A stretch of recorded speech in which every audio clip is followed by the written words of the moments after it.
was putting a message in a bottle, sending it off, and as I would type and I'd stare at my computer and I'd try to imagine a reader, and I'd say, oh, I hope it's somebody who, like, you know, has stories of their own to tell. Somebody who'll be touched by these stories. Because I'd been so used to traveling around telling stories and, you know, always seeing the audience. And you see the audience, you get an instant response. But when you write a book, you sort of send it off and you wait for the editor, and then you just get a lot of red lines and X's and the words start over, right? Which was very hard. So, you know, and I did that in the hopes that someday I would be able to come see a group such as this and speak to you. So it gives me great honor to be able to speak to you tonight. It gives me great honor to be able to speak. And it's especially exciting to be part of the very first inaugural community read for Midland. You know, a community, I think, is a group of people who share a story and share their stories with each other. And that's what it's about. So to me, to know that you read my book, and I followed a bit of the discussion on the blog, you know. In fact, there was somebody who said, I liked him better before he got his voice back.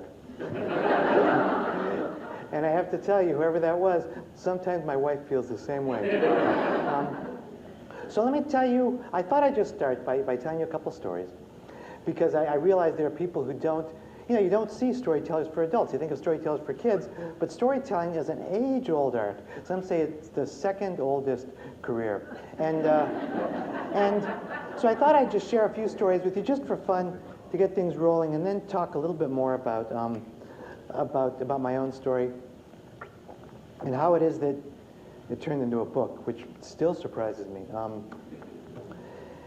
The story comes from long ago in the old city of Jerusalem. You heard me tell, or you read, part of The Beggar King. There's a lot of stories of King Solomon. One that I love concerns the city of Jerusalem.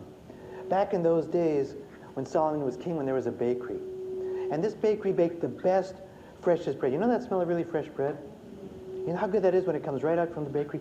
This bakery baked the very the best bread. And people walking along would smell that bread. They'd find themselves drawn in the bakery to buy it, or sometimes they just stop, smell it, and go on their way.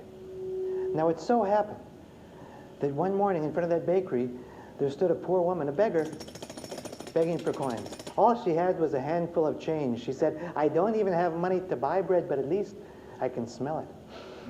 And as she stood there smelling the bread, begging for coins, the baker came out and said, lady, what are you doing? Oh, you scared me. I'm smelling your bread. It smells good. I know it smells good. I own that bread. You smell my bread? Pay for it.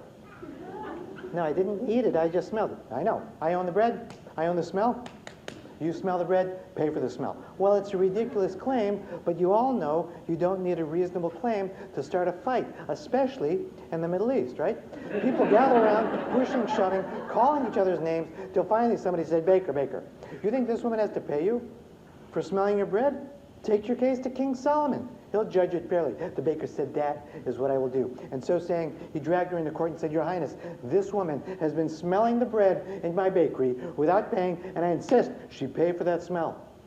Now those in the court laughed because the claim was ridiculous. But Solomon the wise did not laugh. He quieted them down and said, never judge your case too quickly. He turned to her and said, is this true? Have you been smelling this man's bread? She said, I'm a beggar. I was in front of the bakery. Everyone smelled his bread. I didn't ask if everyone smelled his bread. Have you been smelling his bread? Yes, but must I pay for the smell? Solomon thought for a moment and said, this man is a baker. He owns the bread. Therefore, he also owns the smell. And yes, if you admit that you smelled it, it's only fair that you pay for the smell of that bread. Now the court grew silent. Solomon said, how much do you have? I'm a beggar. It's a half a shekel. It's all that I have. Do I have to give it to him? Now Solomon turned to the baker and said, there, you've been paid. He said, I haven't been paid. You have to give me the money. Give you the money. Didn't you hear the money? The sound of those coins is payment for the smell of your bread. Case dismissed.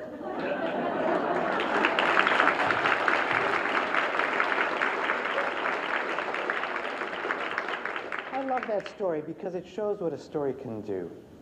It shows how a story can sort of make the world disappear, and for a moment we're in a bakery in the old city of Jerusalem smelling bread. We're in the court of King Solomon, and now we're back here. And a story like that shows how a story can travel. For example, I was in Mexico, and in Mexico, they tell the story of a man who's so poor, he can't even afford to eat rice or beans. In fact, all he can eat is what? Tortillas. That's right. All he can eat is tortillas. But his neighbor is very wealthy and kind of greedy. And his neighbor is making all the time barbecued beef, known as carne asada. Do you know the smell? Like in Mexican restaurants? And he can't afford such the meat himself, but he sits and he eats the tortilla and imagines he's eating it. And the neighbor wants to be paid. Quiero dinero. Necesito pagar. And when they take it to the judge, the old wise man in the town square, it's the same thing. Now, in Japan, they tell a story about King Solomon in kimono. The Japanese King Solomon, and he gets a case where there's a poor woman who lives above a shop that makes sukiyaki, right? And the smell from the sukiyaki is delicious. But she is so poor, she can only afford to eat what? Rice. And as she eats the rice, she smells the food. When the time comes that the restaurant owner wants to be paid for the food, they take it to Judge Oka, who's known as Solomon in kimono, and he has the same answer. So a story can travel and go places. It can take you places. It can bring wisdom, and it can bring foolishness. It can sometimes be for fun, and sometimes be for healing, and sometimes do all those things at once. And you never quite know which it'll do. Another story? Of course, I love Jewish stories. That's my background as a Jewish storyteller, but I tell stories from all over the world. And as a storyteller, what I tend to do is I tell a story and I want to finish it, right? But in the book, I started a story that I never finished. It was the story I was telling to my kids when I couldn't talk, the king and his advisor. You remember that one? Does that sound familiar? I was trying to lip sync to a tape recorder. It was really kind of a sad moment. But I thought, because that's not there, I thought I'd tell you the whole story. It happened long ago in Ireland, and I have a special effects thing I like to use sometimes. It happened long ago in Ireland. There was a king, not wise like Solomon, but very mean. And one day he decided to play a trick on his advisor. He called him in and said, "Advisor, come in." "Yes, Your Highness." "Advisor, you're my advisor, aren't you?" "Yes, Your Highness." "And as such, it's your job to always say, 'Yes, Your Highness,' isn't it?" "Yes, Your Highness." "And sometimes when I'm about to do something truly foolish, I ask you if I should do it. You say, 'Yes, Your Highness.' I do it, and I get in trouble, and it's your fault, isn't it?"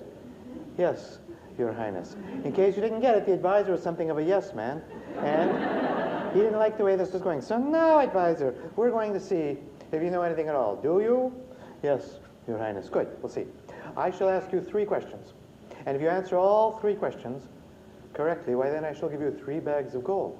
"Yes, Your Highness." "Now if you answer 2 correctly and 1 incorrectly, then I will give you 2 bags of gold and chop off your head."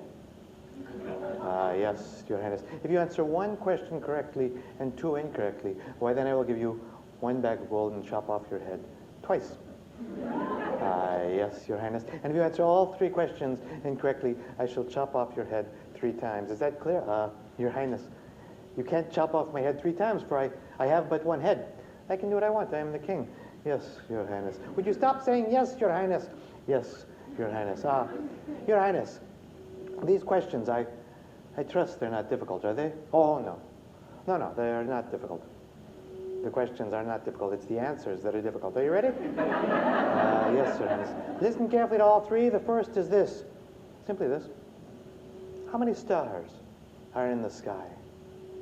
Now, if you survive that question, you can try the second, which is this. How deep is the ocean? And if you happen to survive those 2, you can try the third question, which is simply this. What am I thinking? Now, all you have to do is come back